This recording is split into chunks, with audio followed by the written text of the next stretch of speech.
All right, what is up, everyone? Welcome to another episode here of Fast and Furious TV. I want to thank you all for tuning in. Thank you guys for subscribing to the channel. Thank you to all my new subscribers. I've had quite a few in the last few months here, and I'm definitely appreciative of each and every one of you, so thank you for that. I'm going to jump right into today's video. Seems to be a pretty hot topic. I normally don't even hop on these at all, but this one's kind of like going way out there, man. So I felt like it's only right that I chime in on it. So you guys have seen the video a million times. We're not gonna show you again. I've started to see more videos about people not showing the video now at this point. Comments about we don't even know who won the dang tournament, right? No, we don't even know who won the tournament because all you see is the video of the guy holding up we got weights and fish. Like, that's all you see. Like, that guy's like a superhero now. Like, I've seen him on podcasts and all kinds of stuff. So huge shouts out to the tournament director of that trail. But as you guys may have figured out by now, this is in regards to the walleye fishing cheating scandal, right? The big deal. Like, I've seen it on TMZ, I've seen it on CNN, man. I've seen this thing is going out of control. People, something about like that word, I guess it's the cheating word, the scandal word, I'm not sure, because you guys are familiar with the Ime Udoka situation. Like, when it comes to the Boston Celtics, you got like some people say, that stuff happens in professional sports all the time. You just never really see it like broadcast and blasted all around like somebody's indiscretions. You don't really see that much. But this, like, if it gets out there, like, it takes off. So this wildlife deal has taken off, and I'm kind of going to come with a similar kind of, I guess, approach to it, but just kind of on my own. So where I live at in Virginia, I've heard from multiple different people on multiple different occasions that they stopped fishing tournaments here in Virginia, especially on the Potomac River, due to cheating. I'm just throwing it out there, guys. I mean, it is what it is, right? Like, I'm not going to sit here and beat around the bush. I've heard it from I went to a yard sale. Okay, random yard sale at some person's house. I stopped out on the side of the street. I had on some fishing stuff. I was looking to buy some fishing stuff at the yard sale. And the guy starts asking me questions. He's like, so where do you fish at? I'm like, the Potomac. I'm like, I do tournament bass fishing, all that. He's like, yeah, so did I. He's like, I stopped because all they do is cheat. And I looked at him. I'm like, I'm at a random yard sale, some random guy, and it's like, yeah, they cheat, dude. I was like, yeah, right, man. He's like, dude, I'm telling you, they cheat on the river a lot. They cheat on the river. It's like, there's no way somebody catches 17 pounds every tournament. They cheat. It's like, it's been proven. It's facts. Like, so this cheating thing in bass fishing, to win money, to win a Wednesday nighter, to win a Friday nighter, to win a Saturday, to win a Sunday morning jackpot, like, this deal, it happens in tournament fishing all across the world. It happens, man. Like, I'm sure every tournament angler you talk to has a story about somebody either knowingly cheating, unbeknownst to them cheating, whether you break it all the way down to a standpoint of something simple like there's a 50-yard rule and somebody encroaches in the 50-yard rule, jacks a bunch of fish, leaves out of your spot. Nobody says anything, keeps it moving. That guy wins the tournament, but he clearly broke a rule, right? Like, he clearly broke the rule in the tournament. You were anchored. Your power poles were down. This dude came in within a certain distance. You didn't report him because you figured he was a jerk, right? Just being a jerk, whatever the case may be. But then there is somebody that did report that guy. He got protested, and he's like, why are you protesting me? I just was trying to catch fish. I didn't know it was 50. They come up with stuff so quick. If you think about bass fishing, bass anglers in general, they're really good at coming up with something. Like, for example, a guy goes out to a tournament, he fishes, comes back home, you ask him, he's zero, doesn't catch any fish. You ask him a question, he gives you like a 37-page essay on why he didn't catch any fish, when literally it just came down to right, it's way more simple than that. But a lot of times bass say, well, what had happened, the wind was blowing out of the east and during practice, and then it switched to start blowing northwest, a little bit different, and the sun came down on a little bit different angle, and the docks, each individual dock moved slightly over by about 2 inches, which meant all my casts were a little, like, I'm like, what are you talking about, man? You just didn't catch no fish. Take your L and go on home, right? But bass anglers are historically known for coming up with like a full-on speech about why they did what. Oh my god, I can't believe this is like, and it's insane. So you can imagine if you catch one in some kind of cheating or some kind of crap, you best believe they got a story on top of a story on top of a story for that. So with this particular deal that's coming up here, man, like I said, I've heard about it where I live at, on multiple different bodies of water where I live at, from multiple different people that they cheat out here. I know they cheating in other states. Like, it's a foregone conclusion that there's people that cheat in tournaments. They've been caught. Their major tournaments have been won by guys fishing and locking bass in a barrel of something underneath, and they're pitching at a certain dock all day and trying to get it right in that specific thing. That's why they cutting the middle graph off, because they don't want you to see the dock, to see the barrel on the bottom of the graph, but they looking right at it, pitching all day, locking up the fish, waiting until nobody's around, then going down by the dock, pulling the fish up, throwing them in a live well. There's been guys that offer to pay for a bass that someone else catches. Hey, can I keep that 3-pounder? I'm one short of a limit. That'll help me win. I keep $500. Let me get that bass. They get the 500. They come back. They win like $3 grand. It was worth it in that particular case, because they just needed that one bite. Like, so there's different levels to the cheating deal as far as how people get it out there. But with the walleye one in particular, man, like, I know a lot of people are on those guys' cases. I've watched several videos about it now. Apparently these guys, this ain't the first time they've been accused of cheating. They've been accused of it before. They failed polygraphs before. Apparently they already got attorneys because they already got accused of it before and they didn't feel like it was right. They've been fighting the case. So you can only imagine for this particular case, yes, they're caught. Yes, they're caught red-handed with, I mean, the weights literally in the fish getting held up. But think about it, man.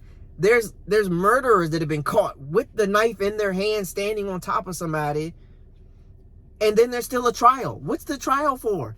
I literally saw you with the knife, and they come up with well, I had the knife because I found it on the ground and I picked it up, and that's when they came in and they happened to see me. They're like, but your blood's here, other things are here, and they're like, these people still get off. So if y'all somehow think these bass anglers just gonna go quietly in the night and just take their charges and roll on, guys, it will blow your mind at the fact that people, what they think they can get out of, even if they're caught. Like, go back to the Ime scandal.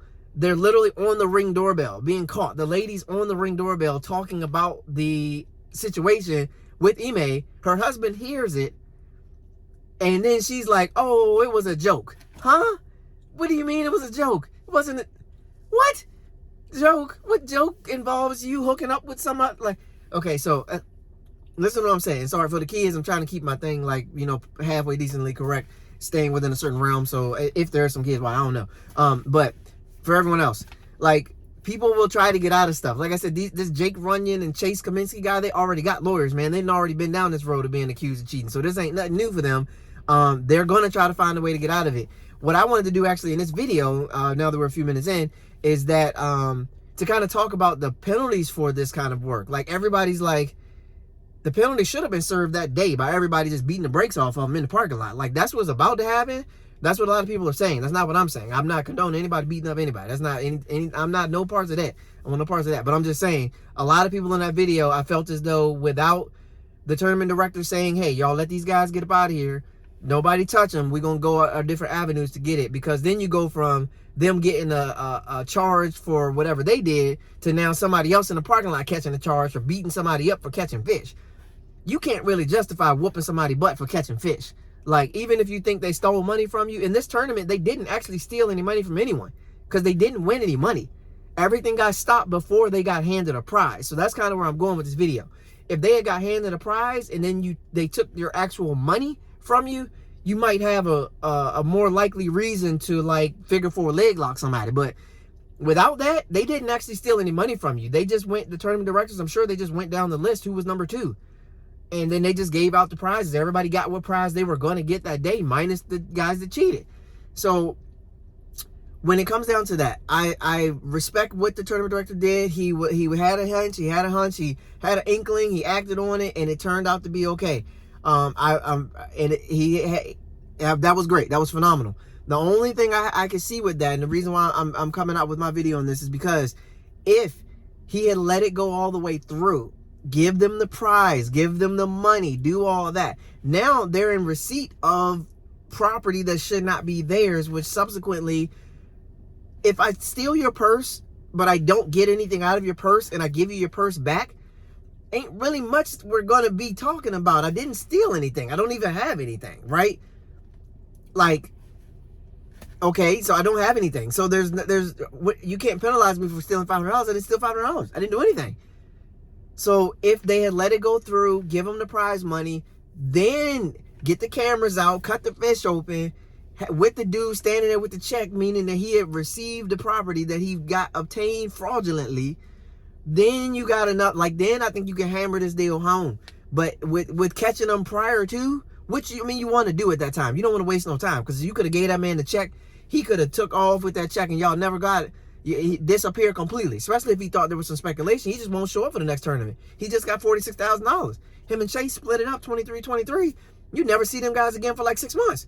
They disappear, let everything die down. Then they poke their head in. Hey, fellas, how y'all doing? Right? Like, that's how it could have happened. But since you stopped a little bit early, now you got to get creative with what you're actually going to charge these guys. Honestly, when they told him to circle the fish back around, hey, bring the fish back up here, I thought, if he was thinking at all, he would. This is how cocky this dude was, man. He walked back around knowing he had all them weights in the fish and handed it to him like they weren't going to find out.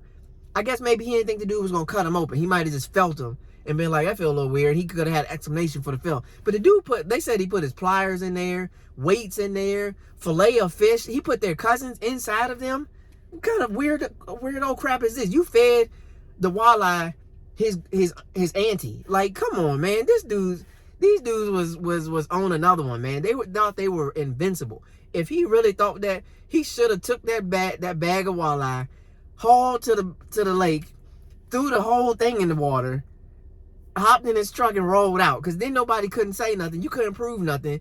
And it just looked like he could have said he had like some kind of breakdown. He was like, I don't know what I did. I don't know what I did. He could have finessed the whole situation and got out of that. But he walked back up there, handed them the evidence, basically. So I don't know. The guys say it all the time. Criminals sometimes may not be the smartest people.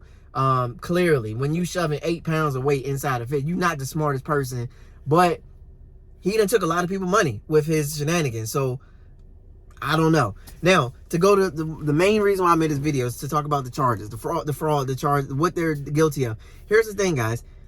You can't prove that he cheated in a previous tournament without those fish, without any record, without any recollection, without any corroborating evidence. You can't go back and subsequently charge this man for cheating in a tournament 2 years ago without any proof that he cheated in a tournament 2 years ago. There's no way to prove that he cheated. The fish are back in the water. He's gonna turn them into dinner. They might have been, the fillets that he put inside these fish might have been fish that he caught at a previous tournament that he used to win. There's no telling what that dude's done with those fish with the weight. There's no telling if he's, like, when it comes to a murderer or a serial killer or something like that, how they evolve their plan. He might have started with putting, a sinker inside, what's the thing, a split shot. He might have started with putting some split shots in there just to try to get a couple ounces. Now he evolved to sinkers. He might have started with, who knows, man? Like, you know what I'm saying? You don't know if his strategy, his thought process has evolved. Has it changed? You have no idea, right? So you can't prove that he did that. So everybody's like, come on, you need to take away all his money, You don't know if he got that money that way. We're all pretty sure he did, but this comes into like an OJ situation, right? Like, everybody's pretty sure what happened, but what you gonna do? Like, what are you gonna do? I mean, come on, what are you gonna do? Like, nothing's lining up. You don't have nothing to prove your story. You weren't there. You didn't look inside those walleye. You have no clue. So, like I said, these dudes already got lawyers, man. They're going to be like, you're not charging me for any of that. All that's my money. That boat, all that stuff's mine. You're not gonna take it back. That's all mine. Now, what you caught me doing, sure. So let's talk about what they can do to him. They can take his fishing license. What you think, he not gonna go fishing and just he gonna get a ticket, $200 ticket, kick him off the water? He already caught dinner. He going home. It ain't really, the game warden's just gonna look out for his specific boat. He's just gonna buy a new boat, wear a hat. Like, you not that, like, okay, you can take his license. That's great. You definitely need to take his license, 100%. Now, don't mistake the way I'm approaching and way I'm saying about what they did as I'm okay with what they did. That's not it. What I'm saying is you have to be realistic. Like, you can't charge somebody for something that you can't prove that they did. And then you can't, some penalties don't really hit people that hard. Like, for example, with the Phoenix Suns guy, they're like, you were wrong, Robert Sarver, right? He did wrong things. He said wrong things. He talked about wrong things. that's okay. All that's true. He did wrong things. He admitted to doing wrong things, right? He admitted that some of his conversations weren't the best conversations. But they penalize him by making him sell the team. So you penalize him by letting him make another $500 million. Oh man, I said the wrong thing, and now I'm $500 million richer. Oh, I gotta sell my team. You mean I don't have to show up to these board meetings anymore? You mean I don't gotta deal with this crap no more? And I get to put $500 million in my bank account, and now me and my wife can just travel around the world? Thanks to the NBA. Thank you guys for making me sell my team, allowing me the avenue to sell my team. He might have wanted to sell the team already. Maybe he loved the team. I have no idea. But anybody who you're penalizing and making them do that, kicking them out of the league. Oh no, he can't go to the meetings anymore. Oh, he doesn't have a voice at the All-Star game meeting anymore. He'll just check his bank account. Like, that penalizing to me, somebody else mentioned this as well. That penalizing to me is like, how is that penalizing somebody, man? You just made that man a ton of money. So in this particular case, you take his license. Okay, he'll go fishing somewhere else. I mean, you make a ban on his license, right? You probably can take his license, probably no more than 5 years, to be honest. You probably can't take it for more than 5 years for a fraud crime that he didn't receive any money. Yeah, he just committed fraud. He put some weights in some fish, but he didn't win any money. He didn't do anything. So you take away his license, all right? You ban him for tournaments for life, all right? So he's done with tournaments, but he already made, from the reports I said, he already made 300 grand. If he manages his money properly, he don't even care about that. He'll find another way to make money on social media. He can probably start a YouTube channel himself and make money from YouTube. Ain't nobody gonna kick him out. He's got stories to tell. He's like the murderers that get out and hop on and start and go on everybody's podcast talking about it. They're making money. So, okay. So you took away his license. You took away his fishing license. You banned him from fishing tournaments. You fine him. I saw another story about a guy who cheated in a tournament. Another guy cheated in a tournament. They're fining these guys like $2,500, like $3 grand. All right. He gonna drop that $3 grand down. You took his license. He can't fish tournaments anymore. Okay. And that's it. I mean, that's it. So I looked up the penalty for fraud in Ohio, and basically it says in the value somewhere between like 7,500 and like 150 grand. If you do that, it's like a class 4 felony or crime or something of that nature, and you can serve like 6 to 12 months in jail, and then you got to pay a fine for like frauding someone out of a certain amount of money. If they can say he frauded them out of the money, because again, he didn't win any money in this particular tournament. He did in previous tournaments. If somebody can prove it, then great. Let's prove it. Let's hammer this. Let's get this dude in jail, get his license taken away, the whole deal, man. Think about it. If he's got kids, the whole thing, you're teaching a horrible behavior, man. And this goes out to all the teachers out there, man. Y'all are some bums. Flat out, you're some bums, man. There's people out here busting their tail trying to catch these fish, putting their time, their energy, take trips to the doctor, the hospitals, missing time from their family, missing time from fun events, getting out there, putting in that time to try to make that money, to try to provide a better life for their family, and you're taking that money from them. Like, I know I'm joking a little bit about the other stuff, but this is the part that really upsets me about this. It really upsets me that there's people out there that think it's okay to go out and cheat and scam people out of money when people put in their time. There's people that work hard. There's people that take time away from other things to come out here and do this, and then you just cheat to win. Like, dude, that pisses me off so bad. It may literally, when I heard about some rumors this year about some people cheating on certain bodies of water that I fish, I literally stopped going to the bodies of water. I'm like, I'm not going to keep putting my time into something and my energy and my effort into something when I know that there's people that cheat.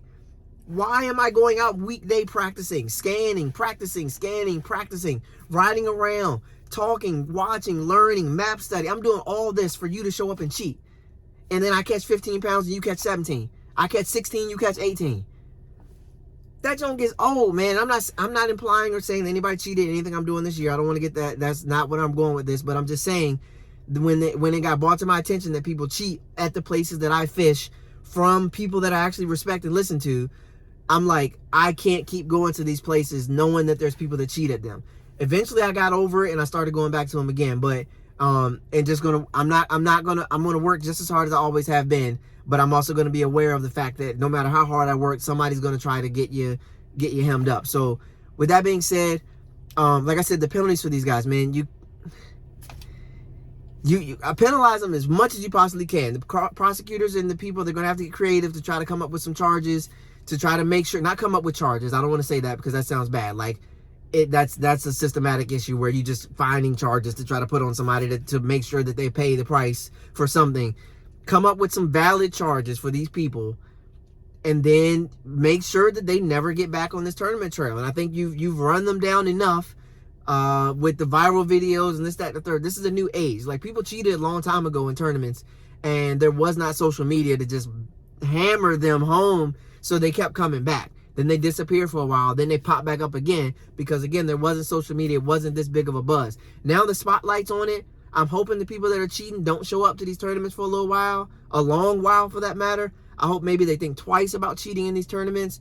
The lesson is learned by them. Like, there's no need. Those guys caught a good bag of fish. There was no need to stuff weights in them. Just let the results be what they're going to be. At this point, though, like I said, they're done. They're not tournament fishing. I'd love to know if one of them turned on the other and was like, this dude, Chase is over there like, Jake, man, Jake threw all them weights, and Jake's like, Chase threw all the weights in there. That's another way they can probably get out. Jake says Chase did it. Chase says Jake did it. Nobody admits to actually doing it. So obviously they charge both of them. But, like, people, man, don't be surprised if these dudes somehow manage to get their way out of there saying that they didn't get no money.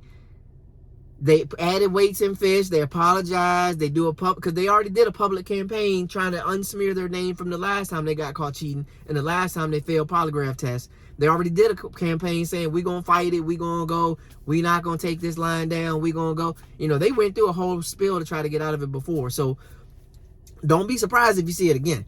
But with that being said, like I said, man, these cheaters, man, they got to go get out of these tournaments, man. This is my note to y'all. Get out these tournaments, man. Show up ready to work like everybody else, or don't show up, man. Don't come with this crap with these weights and all this stuff like that, man. Just show up and catch these fish. Put that time in like everybody else. Come catch these fish, man. Don't be out here trying to get your stuff a fake way or a fraudulent way, man. Don't do that, man. Don't do that, man. Just keep that crap at home, man. Keep that crap at home, man. You're ruining the sport. You're ruining the integrity of the sport. You're messing it up for a lot of people.